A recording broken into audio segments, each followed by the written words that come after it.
예, 얼마 전에 정말 뜨거웠었는데 굉장히 시원해졌네요. 예, 계속 유 박사님은 열심히 공부하고 계시고 벌써 가을 왔습니다. 자, 제가 지난 시간에 세계경제 흐름에 대해서 말씀드렸는데요. 네, 지난 시간에 이야기했던 걸 간단히 말씀드리면은 세계경제가 부채에 성장했다. 모든 자산가의 거품이 발생해서 붕괴되는 과정이다. 근데 금리 상승, 경기 둔화로 어려워졌다. 과거 평균보다 세계경제가 낮은 성장을 할 것이다. 앞으로 5년은 이런 말씀을 드렸습니다. 이제 오늘은 우리 경제에서 한번 살펴보겠습니다. 예, 그런데 여러분들이 제가 그 유튜브 방송을 계속 하는데요. 굉장히 헷갈리게 이야기한다. 이런 반응들이 가끔 있어요. 우리가 늘 장기하고 단기를 말씀드려야 되거든요. 그래서 제가 장기적으로 말씀드리는데 어떤 분들은 그걸 단기로 알아들고 또 단기 이야기 하는데 장기로 알아들고 왜 이러저런 말을 하느냐 그러는데 그런 걸 구별을 하겠어요. 올해 이번에는 그 단기 장기를 조금 더 구분해서 말씀드리겠습니다. 올해 우리 한국은행 정부가 1.4% 성장한다고 그러는데요. 1.2% 좀 더 낮을 것 같습니다. 그러나 단기적으로 내년에 회복된다. 2% 성장 안 한다. 네, 그러나 장기적으로는 우리 경제가 구조적으로 저성장 국면에 들어섰고 금리도 다시 떨어질 것이다. 이런 말씀을 드리고요. 그 다음에 제가 자산가에 대해서도 말씀을 드릴 텐데 저는 지금 은행예금 비중이 너무 높다. 이제 주식하고 채권 비중 다시 금리가 올랐는데 채권 투자 확대할 시기다. 이런 말씀을 드리겠습니다. 저도 경제 전망을 하지만은 블룸버그 컨센서스라고 한번 제시해 볼게요. 올해 우리 경제가 1.2% 성장한다고 그럽니다. 내년에는 2.2%. 그래서 올해보다 내년이 좋다는 것이죠. 그리고 요새 환율이 많이 올랐는데요. 지금 1330원 근처에서 움직이고 있죠. 근데 올 연말 1280원, 내년 말 1220원. 이렇게 블룸버그 컨센서스가 되어 있습니다. 이 블룸버그 컨센서스는 뭐냐면요. 블룸버그가 경제 전문가들한테 물어봐가 중앙값을 제시하는 거예요. 물론 이 수치가 맞을 수는 없습니다. 그러나 지나고 보면은 방향은 비슷하더라. 환율이 떨어진다. 이렇게 보시면 됩니다.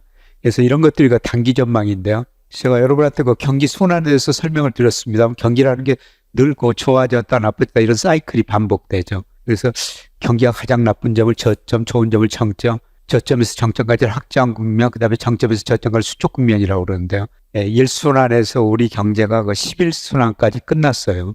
그래서 평균 확장 국면이 33개월이었고 수축 국면이 20개월이었습니다. 그래서 경기라는 건 좋아질 때는 서서히 오랫동안 좋아지고 떨어질 때는 짧은 기간에 빨리 나빠진다. 그래서 제가 단기 순환 이야기할 때는 이런 경기 사이클입니다. 근데 통계청에서 늦게 발표하기 때문에요. 통계청 것까지는 어떻게 판단할 수가 없습니다만은 제가 판단해 보니까 작년 10월 정점 이후로 경기가 좀 수축 국면에 접어들었다. 이렇게 보고 있습니다. 근데 과거 평균이 20개월이었었는데요. 길 때는 29개월, 짧을 때는 13개월. 이건 알 수가 없죠. 그래서 우리가 경기 순환 기간은 기간에 따라 다르다. 이렇게 볼 수가 있겠고요. 그래서 우리가 현재 경기를 판단하기 위해서는 동행지 순환 변동치가 좀 판단하는데요. 이게 작년 10월 정점으로 지금 하락 과정입니다. 경기 수축 국면에 들어섰다는 거죠. 그런데 제가 여러분들한테 늘 말씀드리는 거는 주식시장에서는 현재 경제 지표를 보지 말자. 미래 경제 지표를 보자. 이런 말씀을 계속 드렸었습니다. 그래서 작년부터 제가 말씀드린 게 이 선행지수 순환 변동치라는 게 올해 3, 4월에 저점이 나올 것이다. 이런 말씀을 계속 드렸는데요. 아마 4월이 저점이었던 것 같습니다. 7월까지 발표됐는데 3개월 연속 올랐고요. 아마 8월 데이터가 이달 말에 발표됐는데 또 올랐을 거예요. 그래서 선행지수 순환 변동치가 2021년에 6월에 정점을 쳤죠. 그리고 주가도 이때 3,300 갔다가 어떻습니까? 같이 2,135까지 떨어졌지 않습니까? 여러분한테 모든 경제지표 정말 많이 나오는데 그래도 꼭 한 가지는 보자. 선행지수 순환 변동치를 보자. 이런 말씀을 드렸습니다. 그래서 올해는 제가 선행지수 순환 변동치 올라가기 때문에 주가가 중간중간 조정을 보일 때도 있겠지만 주식 비중을 올해는 늘려가는 시기다. 이런 말씀을 계속 드린 겁니다. 이런 것들이 이제 단기 순환이에요. 그리고 제가 4분기에는 주가가 오를 것이다. 계속 유튜브에서 좀 세게 말씀드리고 있는데요. 우리 수출이 지입 선행지수와 같이 움직이는데요. 지입 선행지수가 증가세로 돌아섰습니다. 지금 우리 8월까지 수출이 마이너스였죠. 무역 수지는 흑자냈습니다. 그런데 9월 달에는 마이너스 폭이 축소되고요. 저는 4분기 우리 수출이 한 5% 정도 증가하리라고 보고 있어요. 이게 큰 의미입니다. 그동안 수출이 감소하면서 수입이 더 많이 감소해가지고 무역수지 흑자 6, 7, 8월 무역수지 흑자 났지 않습니까? 그래서 불황이 흑자다 그러는데 4분기 수출이 5% 증가하면서 무역수지 흑자가 나면요. 이거는 큰 호재라고 생각해요. 불황이 흑자라는 단어는 없어질 거라는 겁니다. 이런 것들이 이제 장기 순환이고요. 이런 의미에서 제가 이번 거 조정 때 주식 비중을 늘리자 이런 말씀을 드리고요. 그 다음에 우리 수출을 보면은 중국 비중이 2000년에 10%에서 2018년에 27%까지 갔거든요. 근데 중국 경제 어려워지면서 20%까지 떨어졌습니다. 그 다음에 미국 비중 22%에서 10%까지 떨어졌다가 최근에 미국 비중 올라왔고요. 꾸준히 장기적으로 증가한 데가 아세안이고요. 인도 비중은 3%밖에 안 됩니다. 근데 아세안하고 인도하고 합치면 21%를 이제 중국하고 미국하고 넘었거든요. 아마 우리 기업들이 이쪽으로 앞으로 수출을 많이 하게 될 겁니다. 그리고 4분기에는 중국 비중이 워낙 빨리 낮아졌기 때문에요. 4분기에는 기저효과 때문에 아마 중국 수출이 증가하고 미국 비중은 축소로 돌아설 거예요. 그다음에 품목별로 보면 우리 수출 중에서 가장 낮은 게 뭐였습니까? 반도체였죠. 반도체 수출 비중이 2018년에 18%였어요. 그런데 올 1월, 8월 보니까 14%로 많이 줄어들었거든요. 이 반도체 수출이 안 된 거는 뭐 때문에 그렇죠? 우리 반도체 수출 40%가 중국으로 갑니다. 15%가 홍콩으로 와요. 그러니까 중국, 홍콩으로 55% 나가죠. 근데 중국, 홍콩 경제가 안 좋다 보니까 중국으로 수출 비중이 감소하고 반도체 비중이 감소했는데요. 4분기에는 물론 기저효과도 있습니다만 이게 증가세로 돌아설 거라는 겁니다. 그래서 이런 의미에서 우리가 삼성전자 주가도 한번 그 생각해 볼 필요가 있는데요. 제가 뭐 여러분하고 그 질의응답하면서 한 6만 6천 원 이번에 가면 삼성전자 한번 사보십시다. 사실 저도 샀어요. 그런데 그 이하로도 뭐 더 떨어질 수가 있습니다만 그 가격이면 살만한 가격이라고 생각해가지고 지금 많이 그 사놓고 있습니다. 대신 주가 지수는 더 떨어진다고 제가 여러분한테 계속 말씀을 드렸죠. 인버스로 지금 리스크 관리를 하고 있어요. 근데 오늘 주가 많이 올랐는데 이거는 제가 보기에는 아직 바닥은 아닐 것 같습니다. 아마 더 남아있는 것 같습니다. 그래서 아마 4분기에는 중국으로 반도체 수출이 증가하면서 아마 우리 수출이 증가세로 돌아서고 무역 수지도 흑자날 것 같습니다. 지금 요새 그 기재부 장관도 뭐라고 그럽니까? 계속 4분기에는 수출 증가한다. 어떤 근거가 있기 때문에 그분들이 그런 이야기를 하지 않겠어요? 근데 저는 제가 가지고 있는 모델로 전망하니까 한 5% 정도 증가하게 나옵니다. 이건 4분기는 큰 호재라는 것입니다. 자, 이런 것들이 단기 순환이에요. 선행지수가 증가하고 수출 증가하고 내년 상반기에 경제가 회복된다. 이런 것들이 단기 순환이고요. 근데 이제 구조적인 문제점은 뭐냐면은 우리 잠재 성장률이 계속해서 떨어진다는 거죠. 한때 10% 갔다가 지금 2%로 떨어졌어요. 우리 잠재 성장이 떨어진 거는 잠재 성장률은 노동, 자본, 생산성을 고려했을 때 우리 경제가 성장할 수 있는 능력인데요. 특히 노동이 굉장히 많이 감소하고 있지 않습니까? 15세에서 64세 노동 가능 인구가 줄어들고 있고요. 최근 2년 동안 인구 자체도 줄어들고 있지 않습니까? 심각한 문제입니다. 지난 7월 통계 보셨죠? 우리 합계 출산율이 0.7명이라고 나왔어요. 0.7명 의미가 뭐죠? 우리 임신 가능한 여성분들이 한 명도 안 난다는 겁니다. 0.7명 난다는 겁니다. 인구가 유지되기 위해서는 2.1명을 낳아야 된다는 거죠. 오죽하면 영국의 옥스퍼드 이코노믹스에서는 지구상에서 가장 빨리 사라질 나라가 한국이다. 다 결혼하시겠죠? 안 하실 분은 없으시죠? 애를 2.1명 낳아주셔야지 그러니까 한국이 유지가 된다는 겁니다. 그 다음에 우리 대기업들이 자본 스탁 축적했기 때문에 자본 스탁이 크게 증가할 것 같지는 않고요. 이 생산성이라는 건 하루아침에 증가한 거 아니에요. 우리 잠재 성장이 증가하려면 생산성이 증가해야 됩니다. 그래서 이번 정부, 지난 정부 총리도 생산성 한번 증가해보자. 그래서 지난 정부 총리가 총리실에서 각 경제단체들 다 모아놓고 우리 사회적 데이터를 통해 생산성 한번 계산해보자 그랬는데, 그런데 한 경제단체가 그 안에서는 하자고 그랬는데 밖에 나오니까 조합원이 반대했거든요. 한 번에 끝냈어요. 이번 총리도 지명받았을 때 총 요소 생산성 한번 계산해보자. 이것만이 우리 잠재 성장을 올릴 수 있다는 겁니다. 근데 지금 사회적 가치 격차 크고요. 생산성 증가하기 쉽지 않다는 겁니다. 그래서 우리 잠재 성장률이 지금 2%에서 1% 후반으로 진입하는 과정이고요. 2030년 가면 1.0, 그 이후로 가면 우리 잠재 성장률이 0%대 진입한다는 겁니다. 이게 이제 한국 경제의 구조적인 문제예요. 예, 제가 유튜브에서 서울대고 김세식 교수 모시고 한번 여러분한테 방송을 했습니다. 그분은 지금 0%대 진입했다고 주장하고 계십니다. 그래서 그분이 이런 잠재 성장을 올리기 위해서는 우리가 창조 경제, 창의적인 인재, 쉽게 말씀드려서 애플 같은 회사가 하나 생기면 어떻겠습니까? 여러분, 우리 GDP가요, 1조 7천억 달러예요. 근데 애플 시가총액이 3조 달러 가까이 되지 않습니까? 여러분께서 애플 같은 하나 회사 만들면 우리 GDP 금방 올라가 버린다는 겁니다. 그래서 우리 젊은이들이 그런 회사 하나 좀 만들었으면 좋겠는데요. 그런데 어떻든 우리 잠재 성장률이 떨어진다. 이게 장기적인 구조적인 문제라는 겁니다. 근데 아까 말씀드렸습니다만은 잠재 성장률이 이렇게 떨어지죠. 요새는 산 안 갑니다만 과거에는 등산을 굉장히 좋아했는데요. 우리가 등산을 내려다 보면 이렇게 작은 언덕이 있지 않습니까? 그래서 올라갔다 내려갔다 하죠. 그게 앞서 말씀드린 단기 사이클이고요. 구조적인 문제는 우리 성장률이 계속 떨어지고 있다. 그래서 우리 성장률이 얼마나 떨어진가를 보기 위해서 제가 우리나라 역대 대통령 재직기간 연평균 경제성장을 한번 그려본 겁니다. 물론 경제 규모가 커지면서 성장률이 낮아질 수밖에 없는데요. 대통령이 바뀔 때마다 이렇게 계단식으로 성장률이 떨어지는 나라 없습니다. 저는 아직 찾아보지 못했어요. 여러분 국제시장이란 영화 보셨죠? 우리 선배들 독일서 가나온 강불서 얼마나 고생했습니까? 그분들 담보로 독일서 빌려온 돈 일부가 포스코 짓는 데 들어갔어요. 제가 포스코에 강의 많이 갔고요. 다음 주 월요일도 갑니다만 갈 때마다 그 돈이 당신 회사 짓는데 초기에 들어갔습니다. 그런 거 생각하면서 포스코 잘 좀 키워주세요. 이런 말씀을 계속 드리고 있습니다. 근데 올해 포스코 잘 크죠. 얼마 전까지 포자만 들어가면 주가 굉장히 많이 올랐죠. 요새 많이 올랐다 떨어지고 있는데요. 제가 보기에는 잘 크고 있는 것 같아요. 제가 오래전부터 포스코 강의를 갔었는데요. 포스코 회장방집이 포스코 그룹에서 철강이 90% 이상 이익을 차지했대요.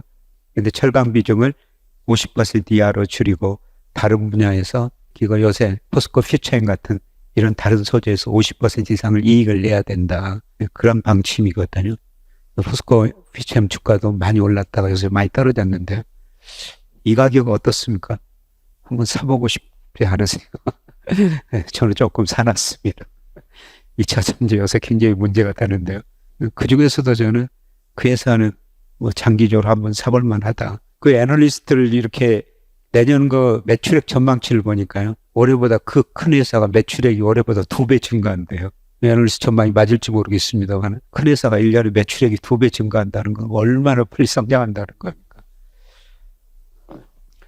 그만큼 경제성장을 우선했습니다. 10.3% 성장했고요. 전두환 정부 때 10.2% 성장했어요. 이 후반에 3조 왕이라는 게 있었거든요. 미국이 어려우니까 그때 사우디 부추겼습니다. 사우디한테 원유 생산 좀 늘리라 그러니까 사우디가 원유 생산을 늘려주니까요.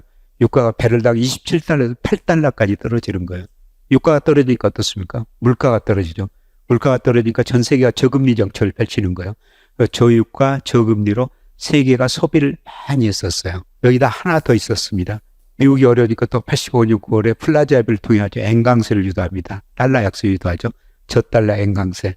그래서 저유가 저금리 저달러로 86년, 88년에요. 우리 경제가 연평균 12%나 성장해버립니다. 이걸 3조 왕이라고 그랬죠. 그래서 전두환 정부 때 10% 성장한 거고요. 노태우 정부 들어가지고 이제 3조 왕이 끝나고 수출이 안 되고 경제 성장이 떨어지니까요. 이분이 각종 사회 간접 자본투자 주택 200만 원 건설하면서 건설로 9% 성장한 겁니다. 이때 일산분당 신도시 건설했었죠. 그때 제가 일산분당 아파트 청약을 9번 했는데요. 다 떨어졌어요. 경쟁률이 할 때마다 그렇게 아파트 많이 짓는데 100대 1이 다 넘었었어요. 그때 당첨됐으면 아마 일산 아니면 분당에서 살았을 텐데요. 당첨 안 돼가지고 서울서 살고 있습니다. 그런데 김영삼 정부 들어가지고 IMF 경쟁이 맞죠. 저는 누가 대통령이 됐든 이 고성장 때 쌓인 기업은행 부실을 처리하고 넘어갈 수밖에 없었다. 이게 IMF 경제이기라는 거죠.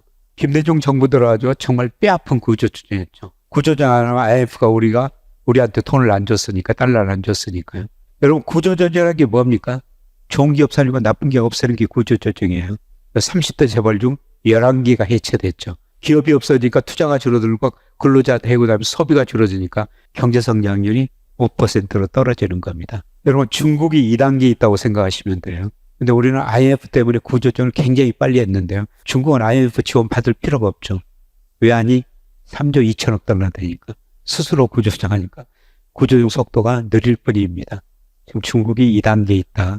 구조조정했다고 질적 성장, 안정 성장이 들어섰다고 우리 금융시장이 한 단계 도약했지 않습니까? 주가 500에서 1000까지 계속 박스권 보이다 구조조정했다고 2천을 넘어서는 겁니다. 자, 그런데 구조조정 결과가 양극화 고용 불안이었어요. 그래서 노무현 전 대통령이 이런 문제를 해결해서 지방균형발전, 동반성장, 분배복지, 행정수도 세종시로 옮기고, 그 다음에 여러 공기업도 지방으로 옮겼죠. 예를 들어서 한전을 나주로 옮기는 등이요. 이런 정책을 펼쳤는데 크게 개선되지 않았어요. 네. 자, 이명박 전 대통령 747을 내세웠습니다. 여러분 747이 뭐였죠? 7% 경제성장, 1인당 국민수 4만 달러, 7대 경제 강국. 뭐 하나 달성했습니까? 경제성장률 3.3%로 떨어졌어요. 박근혜 전 대통령 474를 내세웠습니다. 474가 뭐죠? 4% 경제성장률, 고용률 70%, 1인당 국민수 4만 달러. 근데 역시 3.0으로 떨어졌고요. 자, 지난 문재인 정부 포용적 성장을 내세웠습니다. 여러분 포용적 성장이라는 게 뭡니까? 좀 나누고 쓰자는 겁니다. 이렇게 경제가 7%, 10% 성장할 때는 경제 규모 파이가 커지니까요. 기업들이 같이 성장할 수가 있었어요. 근데 갈수록 성장률이 떨어지니까 경제 규모 파이가 상대적으로 줄어들거든요. 그걸 나눠 가져야 돼요. 경쟁력 있는 건 더 많이 가져가고 경쟁력 없는 경우는 시장에 퇴출되고 차별화가 너무 심화됐다는 겁니다. 어떻게 생각하면 자본주의 모순이에요. 이런 자본주의를 축출 자본주의라고 합니다. 축출 자본주의 받는 말이 포용 자본주의예요. 지난 정부가 거기서 따왔는지 모르겠지만 포용적 성장 좀 나누고 살자 그런 정책을 펼쳤는데 2.4%로 떨어졌습니다. 자, 윤석열 정부 들었습니다. 여러분 윤 대통령이 가장 강조하는 단어가 뭐죠? 자유라는 단어예요. 자유를 통해 아주 혁신하고 혁신을 통해 아주 도약해가지고 분배 나누자는 겁니다. 쉽게 말씀드려서 대통령이 바뀔 때마다 경제성장 계단식으로 떨어졌는데요. 이 계단을 한번 올라서 보자는 겁니다. 저도 보고 싶고 여러분도 경제성장이 올라가는 거 보고 싶을 겁니다. 근데 제가 앞서가 잠재성장률 요소 계산해보면 이번 정부 2.0이에요.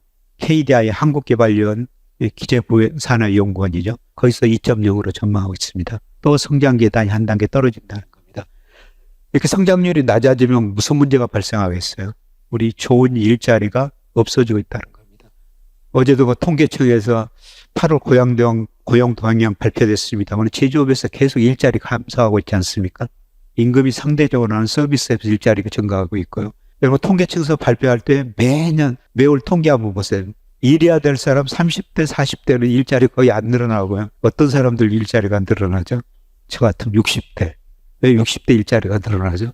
정부에서 어르신들한테 가벼운 일 시키면서 돈 좀 드리고 있지 않습니까? 그런 일자리만 늘어나고 있는 거예요. 그리고 성장률이 떨어지면서 차별화는 너무 더 심화될 거라는 겁니다. 여러분 저성장 한마디로 차별화예요. 우리나라 코스피 코스닥의 상장 기업 중 18%가 한계 기업입니다. 한계 기업이라는 게 뭐죠? 지난 3년간 영업이익 내가지고 이자도 못 갚는 기업이 18%라는 겁니다. 중소기업만 전체 대상을 했을 때 47%가 한계 기업입니다. 3년간 영업이익 내가지고 이자도 못 갚고 있다는 거죠. 지금 버티고 있는 거예요. 차별은 더 심화될 수밖에 없습니다. 그래서 우리가 투자할 때도요. 저성장은 차별하다. 모든 게 차별화될 거예요. 좋은 것만 사셔야 된다는 겁니다. 1등 아니면 2등까지는 괜찮은데요. 그래서 우리 경제가 구조적으로 저성장 국면에 들었다. 저성장은 다른 측면에서 차별하다. 이렇게 볼 수가 있습니다. 물론 우리가 절대적으로 잘 사는 나라는 맞아요. 제가 58년 개띠인데요. 제가 태어났을 때 1인당 국민소득이 60달러였어요. 얼마나 가난했습니까? 지금 북한이 1000달러가 넘었습니다. 초등학교 졸업하고 중학교 갈 무렵에 300달러였습니다. 저 초등학교 졸업하고 중학교 못 갔습니다. 등록금이 없어가지고. 젊은 분들 상상이 안 갈 거예요. 산에 나무하러 다녔어요. 나무라는 표현이 뭔지 모르시죠? 뗄감이 없어가지고 산에서 풀 베어가지고 그걸 말려가지고 밥 지어 먹고 농사 짓던. 우리 유 박사님은 어디 부잣집에서 태어나셨습니까? 그런 경우 안 하셨나요? 그때는 다 학생들 교복 입었었죠. 여름이라고 반바지, 숙색 반바지, 하늘색 저고리, 그 교복이 정말 입고 싶었었어요. 그러던 저같이 중학교 못 가는 애들 교회에서 데려다가 책상도 마룻바닥에서 공부시켜줬습니다. 그래서 그때 그 중고등학교 검정고시로 공부했었거든요. 그런 부끄러운 인생 이야기를 KBS 아침마당 강연백도 씨, 또 최근에 그 KBS 라디오에서 세 차례 걸쳐 아주 제 부끄러운 인생 이야기 했으면 그렇게 가난했다는 겁니다. 근데 여러분은 지금 3만 달러 시대에 살고 있는 거예요. 지금 여러분 자녀들 중고등학교 등록금 내라고 그럽니까? 교복까지 그냥 주죠. 그렇죠. 정말 우리 절대적으로 잘 사는 나라예요. 근데 $10,000 돌파하고 애한위기 겪었고 20,000,000 돌파하고 2008년 글로벌 금융위기 겪었죠. $30,000 돌파하고 어쩌면 지금 진통의 시간이라고 부르는데요. 근데 $10,000 돌파하고 빨리 성장했고 $20,000 돌파하고 빨리 $30,000 돌파했죠. 근데 우리 잠재 성장률 떨어진 것 보니까 $40,000, $50,000 가려면 시간이 많이 걸릴 거라는 겁니다. 우리 경제가 구조적으로 저성장 국면에 들어섰다. 이렇게 볼 수가 있습니다. 네, 그 다음에 이제 중요한 게 금리예요. 은행 대출금리, 은행 예금금리인데 한국에서 발표하는 가중평균금리입니다. 그래서 한국에서 은행한테 전부 몇 퍼센트 금리에 얼마나 대출해 줬느냐, 얼마나 예금을 받았느냐, 가중에서 매월 발표하다는데요. 작년 10월을 정점으로 지금 낮아지고 있습니다. 지난 2년 동안 많이 올랐었죠. 최근에 약간 반등하고 있습니다만 이게 계속 저는 떨어지는 추세로 접어들었다고 보고 있어요. 금리를 결정하는 가장 중요한 요소가 경제성장률입니다. 이런 것들은 다 명목금리라고 그러죠. 명목금리는 미래의 경제성장, 미래 물가상승률이 들어있는데요. 아까 말씀드렸지만 우리 잠재성장이 지금 2%에서 1% 후반으로 진입하고 있고 2030년에 1%, 그 이후로 가면 0%로 떨어진다는 겁니다. 경제성장이 낮은데 금리가 오를 수 없습니다. 금리가 올랐던 것은 물가 때문이었죠. 근데 물가상승률도 지난 6월에 2.3%, 8월에 3.4%, 아마 9월도 좀 높게 나올 거예요. 근데 10월부터는 물가상승률 다시 낮아지고 내년에는 2% 초반대 진입할 겁니다. 금리를 결정하는 경제성이 물가상승률 떨어지고요. 그래서 금리가 떨어질 수밖에 없다는 겁니다. 그 다음에 우리 경제가 전체적으로 돈이 남아도는 경제입니다. 투자라는 건 돈의 수요입니다. 투자하려면 돈 빌려야 되죠. 저축이라는 건 돈의 공급이에요. 97년에 외환위기 전에는요, 우리 기업들이 정말 많은 투자를 했어요. 그래서 투자가 저축보다 많으니까 돈의 수요가 공급보다 많았죠. 돈이 부족한 경제였었습니다. 그래서 금리가 높은 수준 유지할 수밖에 없었죠. 근데 97년에 외환위기를 겪으면서 아까 30대 재벌 중 11개가 해체됐다고 말씀드렸지 않습니까? 기업들이 가행 투자하면 망한다는 걸 알았어요. 그래서 97년 외환위기 기업 투자율이 많이 떨어져 버렸지 않습니까? 이후로 저축이 투자보다 계속 높아요. 돈의 공급이 수요보다 많다는 겁니다. 그래서 경상수지 흑자가 높고 공급이 수요보다 많으니까 금리가 낮은 수준을 유지할 수밖에 없는 겁니다. 물론 이것도 차별화예요. 아까 한국기업 우리 상장기업 18%라는 말씀을 중소기업들 굉장히 어렵습니다. 근데 한국은행 자금순환표 보니까요. 지난 3월 말에 현재 우리 기업들이 가지고 있는 현금성 자산이 908조 원이나 됩니다. 대기업들 엄청나게 많은 현금 가지고 있다는 겁니다. 전체적으로는 돈이 남아도는 경제다. 그래서 금리가 떨어질 수밖에 없다. 이렇게 볼 수가 있겠고요. 그 다음에 앞으로 가장 큰 중요한 변화가 일어날 것 같습니다. 여러분, 가계라는 건 자금 잉여 주체라고 그래요. 가계는 전체적으로 금융회사에 저축한 돈이 빌려 쓴 돈이 많거든요. 작년에도 우리 가계 잉여 자금이요. 180조 원이 넘었어요. 우리 가계가 금융회사에 저축한 돈이 빌려 쓴 돈보다 180조 원이 많았다는 겁니다. 물론 절대적으로 스탁으로 부채는 많지만요. 이거는 일본의 경우인데요. 가계는 자금 잉여 주체고, 그 다음에 금융을 제한 기업이라는 건 자금 부족 주체인데요. 기업이라는 거는 돈 빌려가지고 금융회사에 투자하는 데 아닙니까? 근데 일본 기업들이 98년부터 자금 잉여 주체로 전환돼 버리는 거예요. 기업이 금융회사에 빌려 쓴 돈보다 저축한 돈들이 더 많아져 버렸다는 겁니다. 여러분이 은행에다 예금하면 은행은 어떤 식으로 운영하죠? 대출 아니면 유가증권 투자합니다. 대출은 가계대출, 기업대출, 유가증권은 주식 아니면 채권인데요. 가계도 저축, 기업도 저축. 일본은행이 돈을 어디다 써야 되겠어요? 유가증권 투자할 수밖에 없죠. 유가증권이라는 게 주식 아니면 채권인데요. 주식은 은행들이 위험하다고 잘 안 삽니다. 일본 은행들이 이렇게 채권만 사는 거예요. 그래서 일본 은행 자산 중에서 채권 비중이 90년에 10%였는데요. 2008년 9년 되니까 30%까지 올라가 버려요. 이렇게 채권을 사면 어떻습니까? 채권 수요가 늘어나가지고 채권 가격은 올라가고 금리는 떨어진다. 채권 가격과 금리는 반대 방향으로 움직인다. 이런 말씀 많이 드렸습니다. 그래서 금리를 결정하는 가장 경제 성장이 떨어지고 일본 저축이 투자가 많고 일본 은행들이 기업들이 돈을 안 갖다 채권을 사니까요. 금리가 이렇게 0%까지 떨어집니다. 금리가 떨어지니까 누가 어려워집니다. 보험회사들 어려워져요. 보험회사들이 일부 금융상품 할 때 최소 몇 % 금리 주겠습니다. 이렇게 팔아놨는데요. 금리가 그 밑으로 떨어지죠. 역마진이 나죠. 그래서 이 시기에 13개 보험회사가 4개로 통폐합이 됩니다. 이 당시 일본 은행이 채권 사가지고 금리 낮춰가지고 보험회사 망하게 만들었다. 이런 이야기가 나올 정도였었습니다. 자, 우리 개인들 자금이 이여주체라고 아까 말씀드렸죠. 절대적으로 부채는 많지만 연간 저축한 돈이 빌려 쓰는 것보다 여전히 많습니다. 그리고 GDP 대비로 했는데요. 근데 우리 기업들 지금 자금 부족 규모가 굉장히 커졌어요. 작년에 올해 뭐 경제 위기가 온다, 뭐 이런 어두운 전망들이 많이 나오니까요. 기업들이 이익을 내가지고 투자 안 하고 있습니다. 현금으로 가지고 있죠. 그리고 채권, 은행에서 돈 빌려가지고 908조나 가지고 있다는 겁니다. 대기업들이 돈 안 빌렸을 거라는 거죠. 그래서 제가 은행 회장, 행장들 만나면 걱정해요. 일부 저 은행 그룹의, 금융그룹의 회장을 이런 이야기까지 하고 있습니다. 은행의 경쟁력이 과거에 대출에 있었는데 앞으로 유가증권 운용에 있다. 고객 금융자산을 얼마나 잘 운용해 줄 것인가. 거기에 은행의 경쟁력이 달려있다. 이런 이야기까지 하고 있습니다. 네, 그래서 우리 대기업들이 은행 돈을 덜 쓰니까요. 은행은 어때야 되겠습니까? 가계도 요새 부채 늘어나고 있지만 좀 정부가 또 억제하고 있지 않습니까? 가계도 가계처럼 부채가 많으니까 돈 많이 빌려 쓸 수 없어요. 그래서 한국은행이 다시 그 금융 불균형이라는 단어를 쓰고 있죠. 오늘과 한국은행 통화정책 운용 뭐 그걸 국회에 보냈는데요. 그 보고서 오늘 한국은행 들어가서 한번 보십시오. 금융 불균형이라는 단어를 또 쓰고 있습니다. 금융 불균형이라는 게 뭡니까?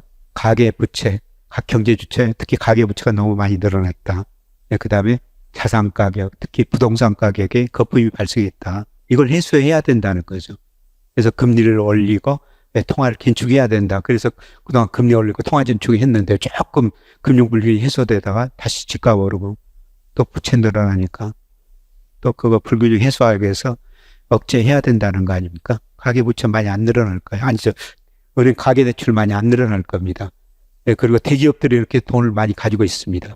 은행들이 돈 받기 쉽지 않은 중소기업한테 돈 빌려주겠어요? 네, 대기업들한테 돈 빌려줘도 대기업들은 돈 안 빌려 쓴다는 겁니다. 그래서 그 돈 가지고 우리나라 은행이 채권을 살 수밖에 없을 거라는 겁니다.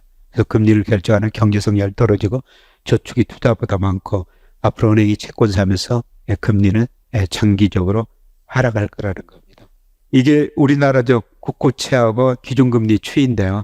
대표적으로 국고채 금리가 기준금리에 좀 선행합니다. 제가 작년과 10월 3분기 무렵에 채권 사시라고 말씀을 드렸는데 그동안 금리가 떨어져가지고 좀 이때 사신 분들은 아직도 이익을 보셨을 텐데요. 근데 최근에 금리가 좀 올랐거든요. 또 10년, 이거는 3년 국제수익인데 거의 4%까지 올랐어요. 그런데 저는 다시 채권을 살 기회를 주고 있다고 보고 있습니다. 지금부터 서서히 사셔도 될 것 같습니다. 네.